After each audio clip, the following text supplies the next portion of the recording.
Assalamu alaykum. Bugün bizning o'tadigan dersimiz besim to'g'riliq. Ham nurg'a odamlar hozir jamiyatda besim to'g'riliq gap qildi. Masalan, iqtisodiy besim, ijtimoiy besim, bolalarning besimi, xizmat besim degandek nurg'un besimlarni.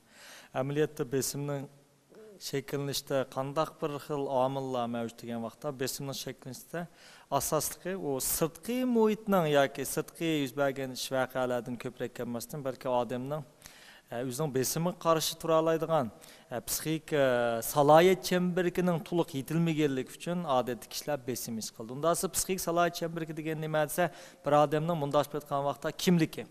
Kimligi degan nima desa, u odamning nimani yaxshi ko'radigan, nimani yaxshi ko'rmaydigan to'liq tushunchasi hisoblanadi. Nurg'a odamlar odatda turmushda o'zining nimani yaxshi ko'radigan, nimani yaxshi ko'rmaydiganligini bilmaydi. Bundaq ahvolda qanday ish yuz berdi degan vaqtda uning sirtqi atrofidagi kishilarning, ya'ni ko'p qism kishilarning yaxshi ko'radigan yoki ko'p qism kishilar qilgan ishlar uning nisbatan chuqum zurriyatdek, ashni yaxshi ko'rdigandek tuyulib ketadi. Ko'p qism kishilar qilmagan ishlar desa, u uni qiysi bo'lmaydigandek bir xil, u yaxshi ko'rmaydigandek tuyg'u hosil bo'ldi. Bu xil holatda kishilarda nim psixikasi paydo bo'ldisa, agish psixikasi. Agish psixikasi nimalarni paydo qildi degan vaqtda, masalan, ba'zida balkim atrofda kishilar qilgan narsaga yetarlik mablag' yoki yetarlik sharoit hozirlab uning agish olishi mumkin. Biroq ba'zilar shu deganda buning agisholmaydi yoki uning yetisholmaydi.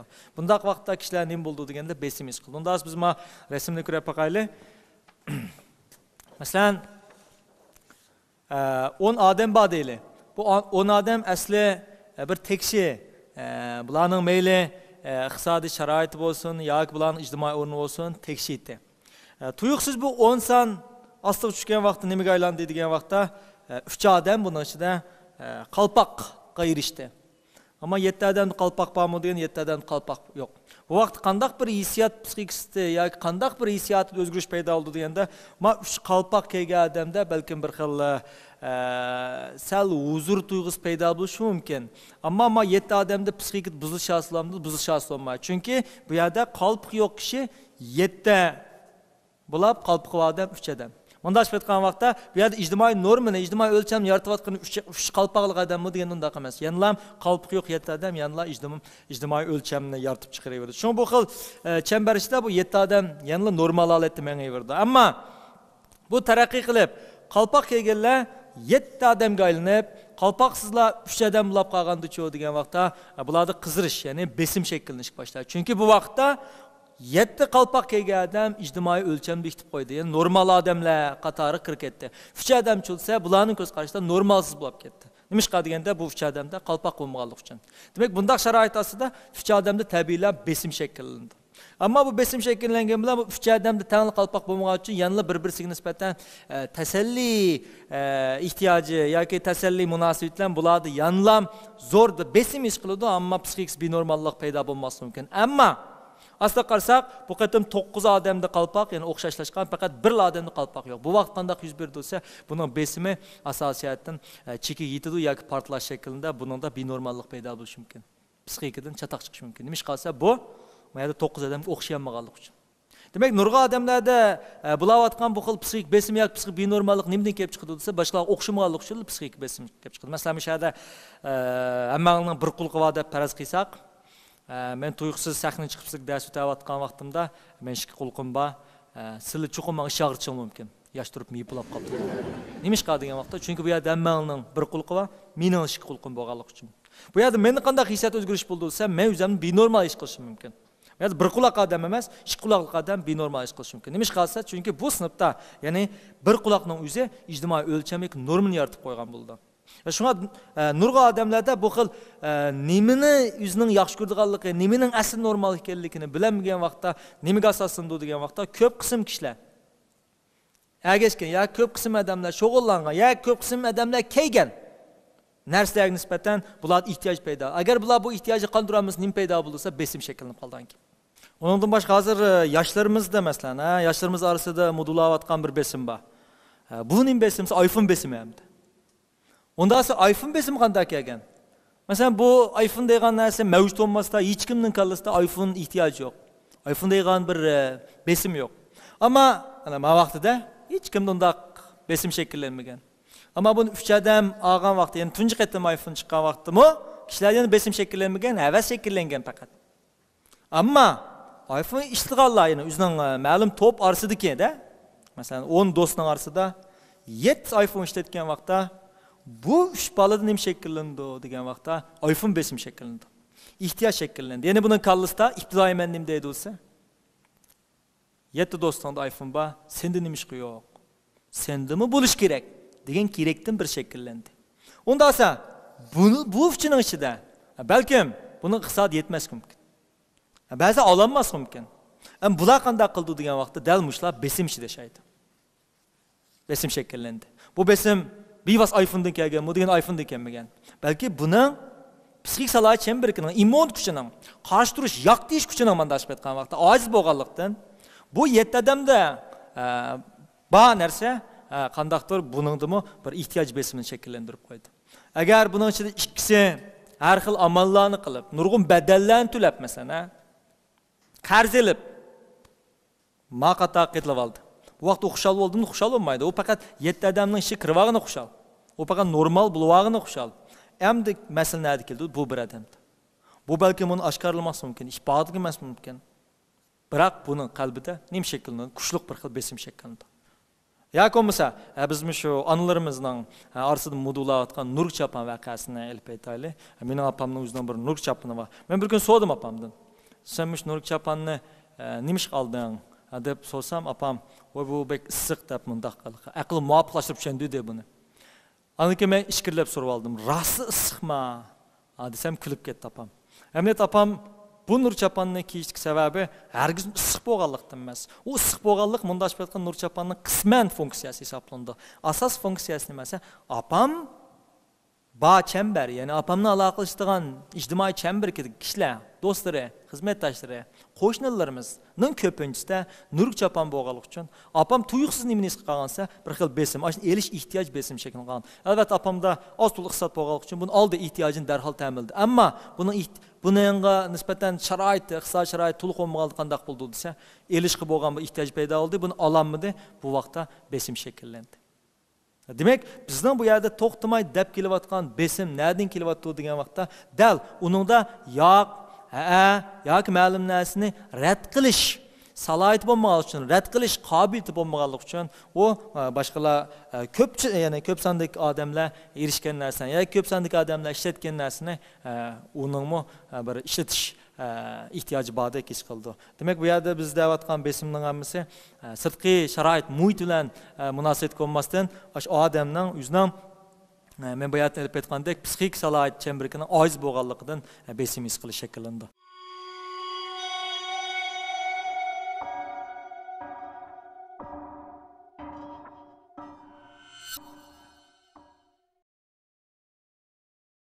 Unda qo'z psixik salohiyat chamberki qandaq shakllandi, qandaq mavjud bo'ladi, buni qachon buzilib ketadi masalada.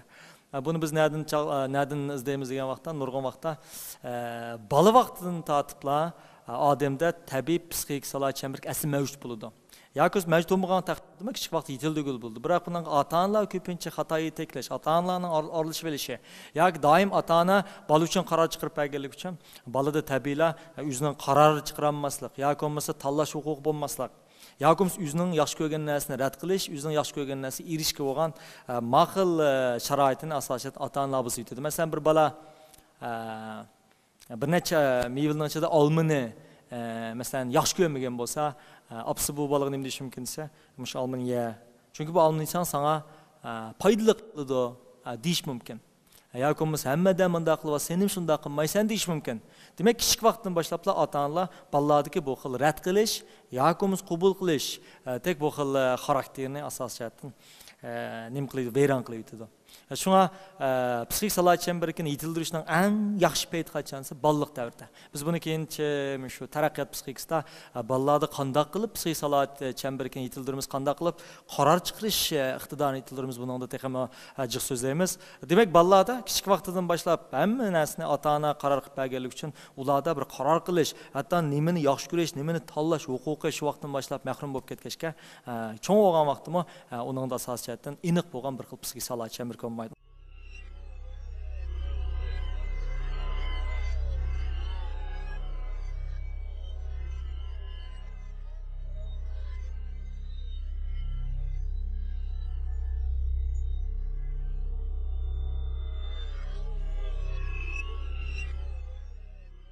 Psixik salohiyat chemberi deganimiz bundaş aytgan bir qalqon hisoblanadi. Qalqon. O sirtqi yuz bergan ishlarga yoki bo'lmasa har xil o'z ehtiyojlik bo'lmagan ma'lum bir talablarga nisbatan qalqonlik rolini o'taydi. Masalan,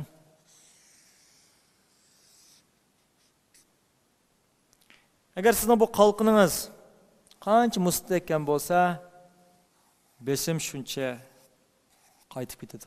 Bundaş aytgan vaqtda sizning nimani yaxshi ko'rdiğiniz va nimani yaxshi ko'rmaydiğiniz aniq bo'lgan vaqtda bu xil besimlar darhol qaytib ketadi. Masalan, bayatınki biz qalpoq masalasini olsak, agar uningda qalpoqni yaxshi ko'rmaydigandek bir aniq tanlash yoki aniq salohiyat bo'lsa, u mayli 9 odam yoki 9 ming odam, hatto 9 million odam uning atrofida qalpoq kiyib yurgan taqdirdimi, uningda qalpoq tarafidan besim asılmaydi. Nima ish qiladigan vaqtda u o'zining ishiga nisbatan men qalpoqni yaxshi ko'rmayman deyalaydi. Yoki iPhone shu. Agar uningda aniq men bu xil telefonni yaxshi ko'rmayman deydigan bir xil salohiyat bo'lsa, u o'zini tunib yetalisi shu degan vaqtda uning nisbatan ehtiyoj paydo bo'lmaydi. Uni ololsin yoki ololmasin, uni besim shakllanmaydi. Bu xil holatda odam qanday xarakter yetildirdi degan vaqtda bir xil individuallik xarakter yetildirdi. Individuallik, farqli kishilarga o'xshamaydigan. Emniyet qandaq narsalar kishilarning diqqatini tortadi degan vaqtda dal farqliq bo'lgan, o'zi bir xil individuallik puroq chiqib turgan odamlar boshqalarning diqqatini tortadi. Masalan, ingliz tilida charisma deydigan bir xil bor. Charisma degan nimasi bir xil jalb qilish kuchi deb qaraldi. Bu xil jalb qilish kuchi dunyodagi masalan zo'ngtonglayotgan yoki cho'ng muvaffaqiyat qozongan liderlar yoki olimlarda tabiiy yetilgan bir xil xarakter. Bu xil charisma xarakteri nereden şekillendi desa, dal individuallikdan şekillendi. Fakat odam o'zining ashundaq o'zi xos bo'lgan, uningda bir xil individual xarakter bo'lgan vaqtda, doimli boshqalar qilgan ishga ergashmaydigan, o'zining bir xil tanlash salohiyati bo'lgan vaqtda, bunday odamlarda tizla taraqqiy qilish yoki nima deymiz, bo'shliqqa shakllangan bo'ldi. Masalan, ba'zi odamlar sen mening titan tumurimni tegding degan gapni bek chiqiladi. Unda olsa bu yerki titan tumurga tegish degan nima? Bu yerki titan tumur degan nada? O hargizmi odamning badandagi ma'lum bir tumur emas. Bu albatta bir o'qishchi hisoblanadi. Unda olsa titan tumur degan zot nada bo'ldi deganda, men bayatın degandek, bu psixik salohiyat chamberidagi har xil yuchuqlar, ishqilinishlar, uning o'zining kimligiga nisbatan hech qanday bir aniq bo'lmagan tuyg'ular hisoblangan gap. Hamda odamlar bir odamga qanday muomala qildi degan vaqtda, masalan, men bir odamga muomala qilsam yoki mening kallamdagi ma'lum bir odam hargizmi u odamning o'zi bo'lmasdan u odamning qilgan ish harakatlari. Demak, odamning nima qilishi shu odamga vakillik qiladi. Bizga nisbatan biz odamlarni uning qilgan ishiga asosan hukm qilamiz. Ama o kallis o'zini nim deb o'ylaydi bo'lsa, u qilmoqchi bo'lgan ishini shu men deb turib oldi. Masalan, men kelgusi menda qilmoqchi, men shu. Men kelgusi olim bo'lmoqchi, demak men hozir olim. Men kelgusida boy bo'lmoqchi, men demak boy deb uning kallisidagi men obrazi kim o desa, uni qilmoqchi bo'lgan ishlari. Bunda ochib aytgan vaqtda boshqalar bizning realligimizni ko'radi. Boshqalar bizni real bevosita ko'radi. Ammo biz o'zimizni xiyoliy tuyg'u, xato tuyg'u bilan mo'lcharlab olamiz. Bunday sharoit ostida bizni nim kelib chiqadi bo'lsa, doim boshqalarni xato tushunish yoki bo'lmasa boshqalardan ushiqcha, ortiqcha talab. Masalan, do'stim menga cho'qim yaxshi muomala qilish kerak. Do'stim menga cho'qim adabli muomala qilish kerak yoki do'stim menga pul yurib turish kerak. Unda pul yurib turmizcha, bundan beyaramlik paydo bo'ldi. Unda bu beyaramlikni uning pul bermaslik keltirib chiqadimi yoki uning do'stim menga pul berib turish kerak degan tuyg'usi keltirib chiqadimi? Hem de belki bu adamatining irsisidan qolgan bo'lishi mumkin. Ya'ni bir odam balki o'zini markaz deb o'ylashi mumkin dunyoning. U markaz deb o'ylab olganlik uchun hamma odamning uningga nisbatan bir bo'ysunishini, hamma odam shuning uchun xizmat qilishni yushunog'ida talab qilavishi mumkin. Shun kishilar ko'pincha atrofdagi odamlarni asosiyatini nazardan saqlab qilib, o'zini birlamchi o'rin qo'ydi. Bunday vaqtda nim shakllanadi bo'lsa, hammadan menga yaxshi muomala qilish kerak, men e'tirof qilish kerak yoki bo'lmasa menga men o'zim degan sharoitlarni hozirlab berish kerak deb qaraydi. Men bu yerdan degandek bir do'stim birisi, masalan, sen do'stim, sen mendan cho'qim pul berib turishing kerak dedi. So'di, u berib turmadi. Bunun bir yaramlıq paydo bo'ldi. Do'stlikqa nisbatan buningda xato tushunch bo'ldi. Yoki do'stlikqa nisbatan buning besim bo'ldi masalan. Demak, bu yerda uningdagi bir yaramlıq keltirayotgani do'stining uning pul vermasligimi yoki buning do'stim men pul berish kerak deyotganimi degan masala bor. Shunga bu xil biz aytib aytayotgan tiytan tumir degan nima esa dal odamdagi o'ziga nisbatan xato tushunchalar. Bu xil xato tushunchalar ko'p bo'lgan siri sirtqi besim uningga darhol besib kirdi. Yoki uningda o'ziga nisbatan hech qanday tushuncha yo'q. U kimligini bilmaydi o'zining. Demak, bir odam o'zining kimligini bilmaganda, uning turmushda yuz berayotgan masalalar texmi murakkab, texmi g'uvo ko'rinadigan gap. U o'zining hatto masalasining nimaligini bilmaydi. Demak, u o'zining masalasining nimaligini bilmasa, u masalasi hal qilinmaydi. U faqat masalaning borlig'ini, mavjudligini biladi. Biroq masalaning nimaligini bilmaydi. Masalaning nimaligini bilmaganda uning nisbatan konkretni tadbir qo'llanmaydi. Bu vaqtda odamlar tuyuqsizlar besim ichiga kirib qoldi.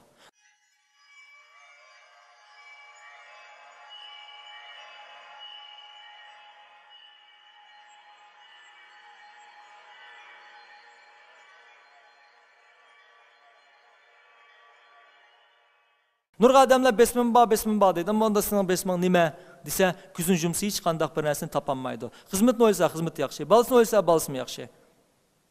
Hammani o'ylsamiz joyida, biroq besim bordek ish qildi. Nima ish qilsa, uningda psixik salat chamberga intayin mo'xu deb qo'yamiz, g'uva bo'lganligi uchun u zot o'zining besim manbasining nerdan kelayotganligini bilmaydi. Amniyat uningdagi besim manbasi nerdan kelyapti-sa, dal ihtiyoj besimidan kelyapti. Bu ehtiyoji uning asli shaxsiy ehtiyojimi degan unda emas. Faqat atrofdagi kishilarning shug'ullanayotgan narsa uning asosiyatni ehtiyoji bo'lib qoladi. Shunga biz ko'pincha psixologiyada cho'qim bir odamning psixik salat chamberiga munda ochib aytgan vaqtda uningda bir kimlik salohiyati bo'lishi kerak deb qaraymiz. Unda esa ma'risimni men bir tushuntirib o'tayin. Masalan, ma bir tal uy. Bu uyning atrofida qo'rshav yog'och bor. Biz faraz qilaylik. Ma yog'och bo'lmasa, agar uningda bir qo'rshav yog'och bo'lmasa, bu uyning atrofiga cho'qim bir necha kundan keyin axlat to'kilib qolishi mumkin. Yoki kishilar bu yoq velosipedlarni to'xtatib qo'yishi mumkin. Hatto bu yani xola uburnining o'rnida ishlatish mumkin. Nima ish qilsa? Chunki bu uyning chegara sezilmagan. Agar buni chegara sezib qo'yish bo'lsa, tabiiy odam buning sirtida bo'ladi. Demak, odamlar ko'pincha aloqa qilgan vaqtda ular o'zining aslidagi boshqadan talab qiladigan ehtiyojini bevos o'tirib qo'ymaydi. Buni yushirdi. Masalan, bir odam meni ko'nglimga tekkidek yoki meni ismimni atab yoki bo'lmasa Qalaymxon mening laqam bilan to'ldi. Hey, hoy deb to'lgan bo'lsa, masalan, men buni ko'nglim keldi. Biroq u mendan sizning ko'nglingiz keldimi deb so'ragan vaqtda yo'q deb turib oldi. Unda bo'lsa, bu ikkinchi qatim buni mening u odamning meni yana o'ylab to'lash imkoniyati kuchliqmi degan kuchliq. Albatta u meni yana o'ylab to'laydi. Men yana bir yaram bo'lma. U meni yana o'ylab to'laydi. Yana men bir yaram bo'lma. Bu vaqt nim paydo bo'ldi degan vaqtda menda u odam bilan bo'lgan o'tirimizda hech qanday siziq sezib etmaganligim uchun u mening territoriyamga yoki mening psixik o'rnimga busab kiraverdi. Agar men uningga siz meni o'ydimang, mening ko'nglim keldi degan bo'lsam, u chog'i nima shakllandi?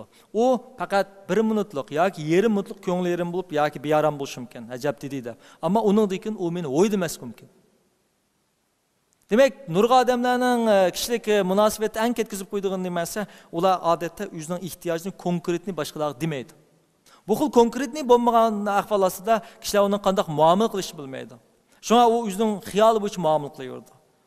Biz ondan u xato muomala qilgan odamchi degan vaqtda buni ifodalamay mengaverdi. Buni bilan ularning kishilik turmushdimi nurg'ulagan masalalar paydo bo'ldi. Masalan, bir ayol yo'ldoshidan "Men ozroq pul kerak" dedi.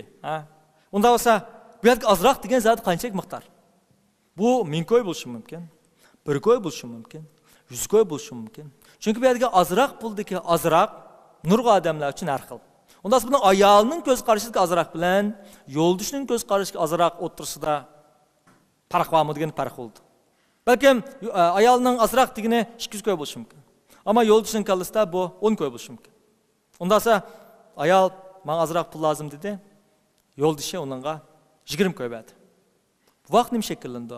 Bu vaqt xato tushunish. Ayol bu vaqtda balkim buni konkretni ifodalamaganlik uchun o'zining qarshi taraf bo'lgan talabini. O'chaq qarshi taraf buni xato o'ylab oldi degan gap. Demak, kishilik munosabatdami biz nurg'un vaqtlarda boshqalar bo'lgan talabimizni bevosita o'ttirib qo'ymaslik tufayli qarshi taraf bizga qanday muomala qilish bilmaydi. Bal tarbiyachim shu. Nurg'un ota-onalar bolalarni yaxshi bo'l bolam deb qo'ydi. Unda esa bu ota-onaning kallasidagi yaxshi degan zanini tushundirdi. U yavash qilmoqchimi? Yoki bo'lmasa tirishib o'qitmoqchimi? Yoki bo'lmasa zodi yaxshi degani zodi nimani ifodalaydi? Bundaq abstrakt narsalarni bolalarga tushunmaydi. Balkim bola buni yaxshi degani yavash deb tushunishi mumkin. Unda bir yavash bola yaxshi bolami? Unda deb kelolmaydi. Chunki u yavash bo'lganligi uchun uning muhitni qidirib tekshirishi yoki muhit bo'lgan aloqasi, uning kepsizligidan kelib chiqadigan muhit tushunchasi kemib ketishi mumkin. Demak, bu yerdagi yaxshi bal bo'l degandagi yaxshi intan g'uva bo'lganligi uchun qarshi tarafmi buningga g'uva inkas bildirdi. Demak, bir odamning psixik salohiyat chemberi qancha g'uva bo'lgan sari uning maslasi g'uva bo'ldi. Maslasi g'uva bo'lgan vaqtda uni qanday bir taraf qilishni bilmaydi. Qanday bir taraf qilishni bilmagan nima shaklda bo'lsa, to'xtamay besim his qildi. Shunga ko'pinchimiz bugungi darsni nima tushunamiz degan vaqtda odamda chuqur bir qalqonning bo'lishi. O chuqur o'zining asli nimani yaxshi ko'radigan va nimani yaxshi ko'rmaganini bilish kerak. Mayli atrofdagi odamlar qanday bo'lib ketishidan qat'iy nazar, u o'zining yaxshi ko'rgan narsaga ergishish kerak. Mayli odamlar nurg'un narsalarni qanchalik inkor qilishidan qat'iy nazar, u qabul qilish kerak. Nurg'un odamlar nurg'un ishlarni mumkin emas deydi masalan. Nurg'un yoshlar nurg'un odamlarga ergishib, uni mumkin emas deydi. Balkim bu mumkin emasni mumkin qila oladigan mo'jizalar mavjud bo'lishi mumkin. Biroq bu bola nurg'unlig'an mumkin emasligini anglaganlik uchun, buning psixik salohiyat chemberi yuchiqlar bo'lganlik uchun, umi balkim bu ishni mumkin emas deyish mumkin. Shu nurg'unlig'an yoshlarda tirishib eng oxirida muvaffaqiyat qozonish tuyg'usini kim yo'q qilib yetdi, atrofdagi odamlar yo'q qilib yetdi. Shunga bir odamda chuqur individual bo'lgan, xoslik bo'lgan, o'zining ideyasi tura oladigan shunday bir aniq bir qalqon eng oxirida shunday bir aniq chegara bo'lsa, u odamga sirtqi muhitdagi har qanday bir o'zgarish asosiyatini ta'sir qilolmaydi.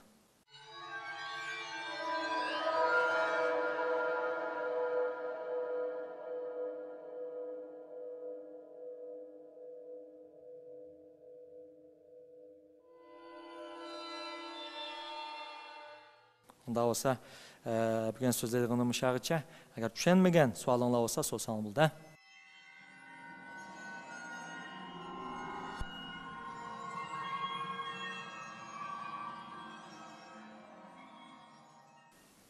Siz. Assalomu alaykum alim. Bu darslarınız deb o'tganingdek, kichik nayte nurg'un kichik bolalarning kichik vaqtida salohiyat chemberiga aniq belgilanmayotgan ota-onasiniki har xil qarashlar sababidan bu nurg'un yo'chiqlar paydo bo'lgan. Endi bunda bo'lganda biz cho'ng bo'lganda shu psixikimizdagi salohiyat chemberidagi yo'chiqlarni qanday bo'lganda eng yaxshi hal qilib buni tuzab keta olamiz? To'g'ri savol. Masalan, men sizdan bir savol so'ray. Bu sinfda sizning 100 yuan pulingiz yutib ketdi. 100 yuan pulingiz yutib ketgan vaqtda buning ichida do'stlaringizmi bor, tanishlarmi buning hammasi. Ammo sizning 100 ko'y pulni birisining elib olgani rost. Kimning elib olganini bilmaysiz. Siz mushu kimning elib olganini bilinmagan siri sizda bearomlik paydo bo'ldi. Nim deb deganda, mushin kim elib olgandi? Do'stim elib olgandimi yoki partdoshim elib olgandimi yoki kim elib olgandi? Bu besin bağansız yuqurlaydı, bağansız kallığınızda ötmeydi. Sebebini bilmegelik için, kimden elib olganligini. Ama to'satdan bu 100 ko'y pulni ma'lum birisinin elib olganini bildiniz. Bu vaqt şu deganda dastlab besimiz tuvallaydi. Çünkü siz aniq bu qatam kimning elib olganini bildiniz. Yoki bo'ldi qilyapsiz, yoki berib uningdan so'rab pulingizni elib olishingiz mumkin-da. Demek psixika darsning asas rol nima degan vaqtda nurg'un odamlarning besimining yoki nurg'un odamning azobining yoki nurg'un odamlarning meyli münasebetlik olsun, meyli hizmetlik olsun, meyli her xil sahadan kelgen besimlerinin kiriş mənbəsini sözləb birimiz. O kiriş mənbəsi bilgende tabiila şu mənbəni taqaşqa yoki olmasa onu bir taraf qila olaydı. Psixik besiminin asaslı kelyapatqani nemish undaq jiqib ketgansa, chunki nurg'un odamlar uning nereden kelganini bilmaydi. Agar u o'zining konkretni saati qaysi manbadan kelayotganini bilgan amanchu degan vaqtda darhol tuvallaydi. Şuna psixika analizning yoki nurg'unlagan bemorlarning, masalan, psixikadan chatlaq chiqqan bemorlarmi nimish izlab keldi degan vaqtda ular shu nimish undaq bo'lib qolganini bilmaydi. Bizlar analiz qilib, uning nimish shundaq bo'lib qolganini bilgan amanchu deganda darhol ular kasallik alomatlari tuvallaydi. Şuna mushu darsdan anglash orqali, ama şu masalan başdan axir anglash orqali odamlar o'zini tushunishga boshlaydi, o'zidagi masalalarni bayqashga boshlaydi. Buni tushungan amanchulsa, biz bayatin degandek psixikaga yuchuqlari o'zligidan taqilib maqdi. Shunga odamning psixikasini yaxshilashning eng yaxshi usuli nimasi? Psixik o'rganish. Psixika degan nimasi? Psixik degan bizlarning sapasi hisoblanadi. Sapa degan nimasi? Sapa degan dal psixik salay chemberki. Bir sapasi bor odam, u bir individuallik yaratgan bo'ldi. U asosiyatdan to'g'ri xatoni kishilarning, ko'p qism kishilarning harakati orqali emas, aslidagi hol orqali qabul qiladi. Bunday odamlarda asosiyatdan sidqiy muhitning ta'siri uchta shakllanadi. Sizdan.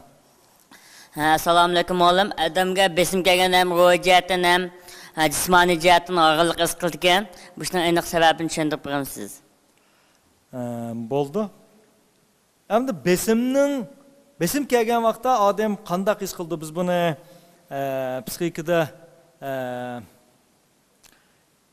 elishish yoki kechish prinsipi bilan tushundiramiz.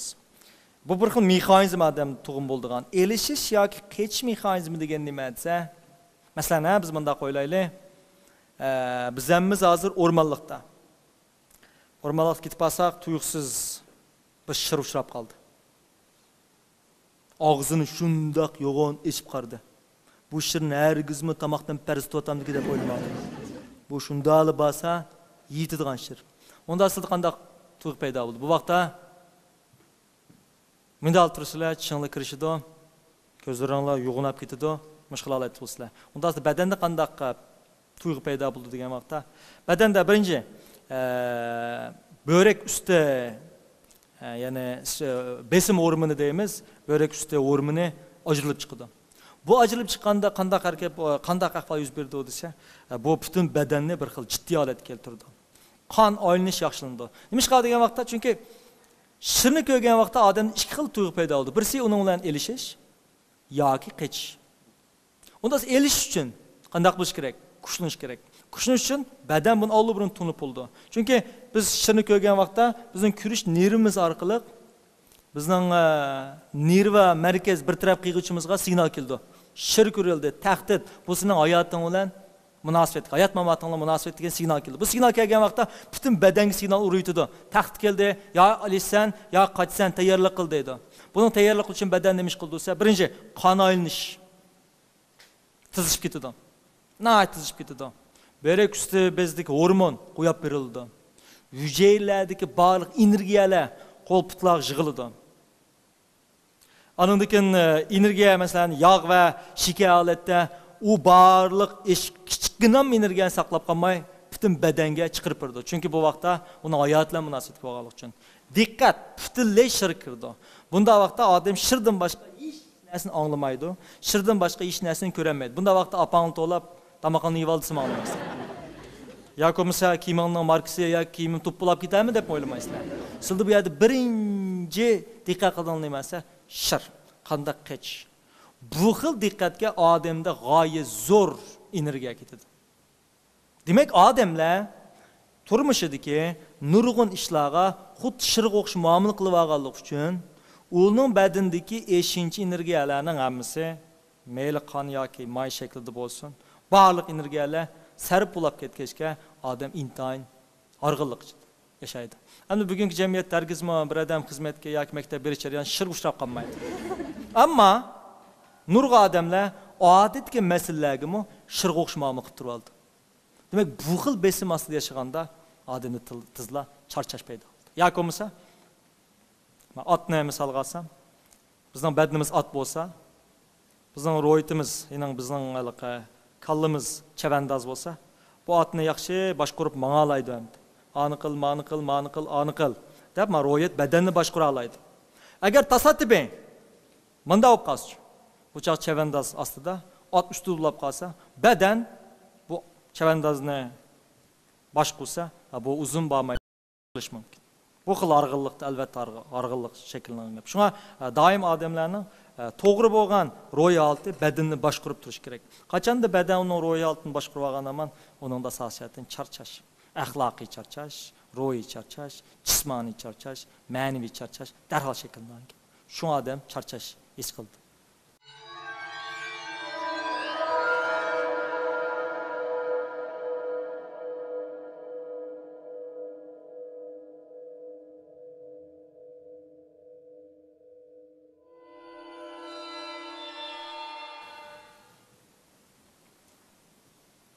Ondan bugungi darsimiz mushaqqat bo'lsin. Keyin ko'rishlar.